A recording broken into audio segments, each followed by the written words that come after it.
G'day, thanks for joining me in what is probably the coolest part of Oracle Mobile Cloud Service. That is the custom API implementations and specifically working with node.js. So join me in this episode to learn about how you write and load node.js code into Mobile Cloud Service. And in the following up videos, we're going to teach you how to actually code in node.js. I'm Chris Muir from the Oracle Mobile Platform team. Alright, if you've been following along in the previous episodes, you know we've covered the big picture of custom APIs. They're composed of both an interface, that is the REST APIs exposed to the outside mobile clients, and separately custom APIs have an implementation, that is the node.js code that does the real grunt work for the custom APIs under the covers. But before diving into that grunt work, you probably would like to know what can you actually do with custom APIs? What are some typical use cases of writing and using custom APIs? So one of the most common use cases we see for custom APIs is to act as a proxy for consuming a connector and therefore a remote external service on behalf of the mobile client. As such, the custom API is going to receive a request from a mobile client, interpret the request parameters and payloads, then potentially transform them for the rear-end service and sending them onto the external service via a connector. Once the connector returns a response, again the custom API will optionally interpret and transform the returning payload and return that to the mobile client who made the original request. So that's definitely the most common and in some respects the most boilerplate method of using MCS's custom APIs. But in doing this, you may extend the custom API code to, for example, cache some of the data from the external resource and call a storage platform API inside of MCS to store that data. Or possibly call another custom API in a modular fashion. So with this extra logic, you in turn might break up your custom API code into several chunks, several custom APIs, and then have them call each other, ultimately creating a modularized solution supporting reuse.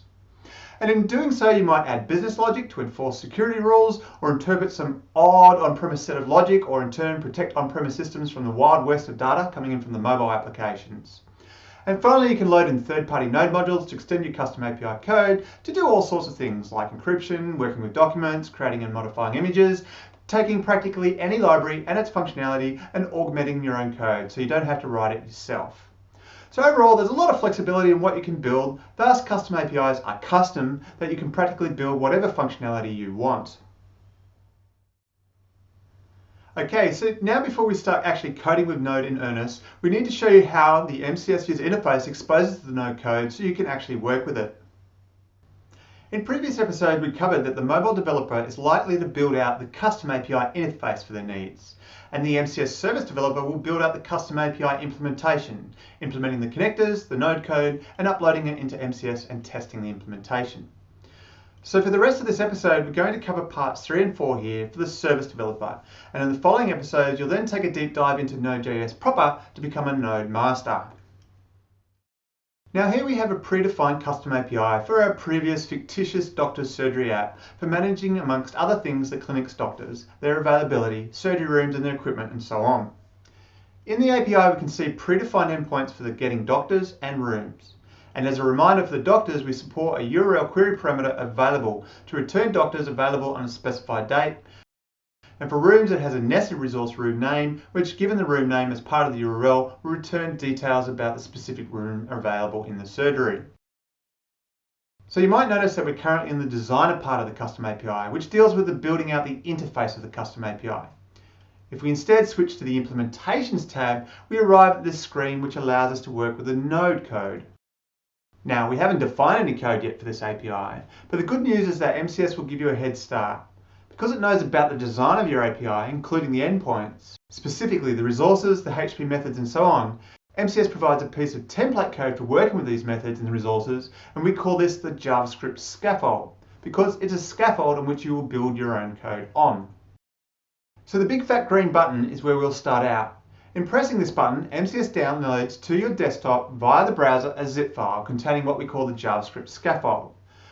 On locating the downloaded zip file, you'll notice it has the same file name as your custom API and a default version number. On expanding the zip file, the scaffold is made up of a directory of the same name as the custom API and 4 files. The README file, as I'm actually doing in this video, describes the purpose of the other files and the process you will go through to upload your changes once you've added the code to the scaffold. The samples.txt file includes numerous example Node.js code snippets and is a valuable resource when you start coding with Node to understand the syntax of what you can do. From here, the last two files aren't the most important. The JavaScript file with the same name as the custom API, in this case drsurgeryapi.js, is where you will write your node code. And later, on uploading the code to MCS, MCS will look for this file to call when the custom API is executed. If we open that file up, we get our first peek at node.js code. Now, our very next episode is going to give you an overview of how to program with Node, so we'll just briefly have a look at the code here to keep the overview short. Back when we looked at the REST API endpoints defined via the interface for the custom API, you might remember that we showed you three resources: doctors, rooms, and a nested resource room name. And now what you can see in this file matching those resources is three handlers, or sometimes called express routers. Now, as you can likely guess, when a request hits the custom API to one of these resources you define in the custom API, the call will be then routed to the associated handler or router, here based on the URI, and its code is then executed. So for the doctors resource, it comes here. From there, the associated code block has access to the request object from the client and the response object that will be sent back. Finally, within the curly braces, you implement your code logic to handle the request and response. And as you can see here in the basic code included for each handler, it simply automatically sends back a status code of 200 to the mobile client and an empty JSON payload. Now, for demo purposes, we'll make a slight change and modify the doctor's resource code to return a Hello Chris JSON payload. And we'll see what happens when we upload the code soon. Having made a change to the JavaScript file, the other important file is the package.json file. For all intents and purposes, think of this as the manifest file that describes what the JavaScript scaffold includes. And MCS uses this to work out how to execute the custom API, as well as what resources it needs to do so. If we open this file, we can see that it includes basic entries like the custom API name, its version, which you can increment each time you upload an update to the custom API, and a description. The main entry tells MCS what is the JavaScript file to load and execute. And as you can see, the name drsurgery.js here matches the file name we were just editing. From here, the main other responsibility for the package.json file is to list the dependencies your code has. Firstly, on other node modules, or any other custom APIs in MCS you call from your code, or any MCS connectors you call as well.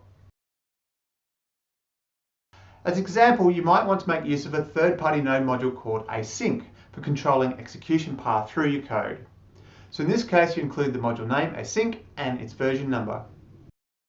If your code calls one or more custom APIs, then like the async module, you must list the custom API's URI here, as well as its version number under the API elements, comma delimited. And finally, if your code calls one or more connectors, you list it here in the same fashion using the connectors URI under the connectors element with a version number 2.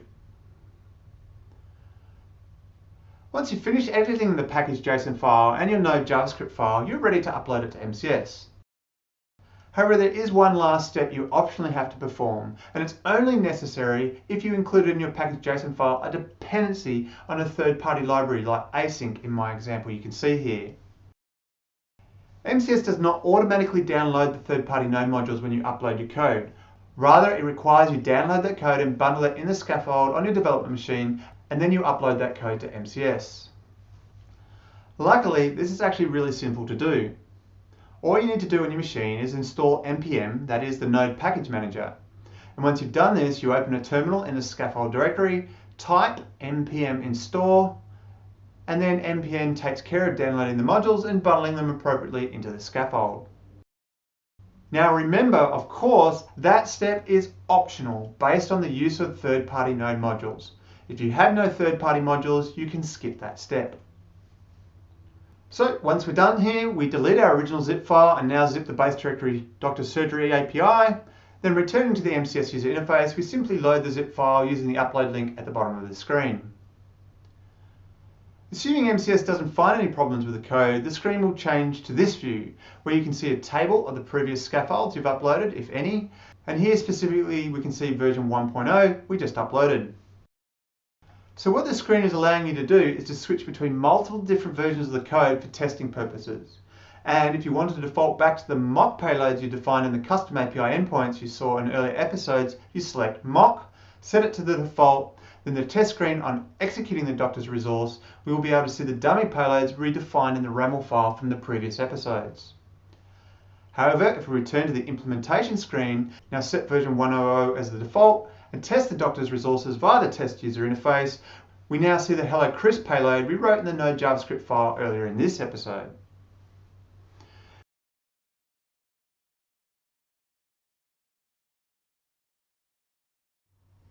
So there you go. In terms of extracting and working with a custom API node code, there's not really much to it. The MCS interface is pretty painless here and relatively simple to work with, you'd agree. Now, where things get really interesting is in the next set of episodes, where you learn how to code in Node, which kind of sounds like a Dr. Seuss book. But anyway, stick with us to become a Node master. Hope to see you in those next episodes very soon.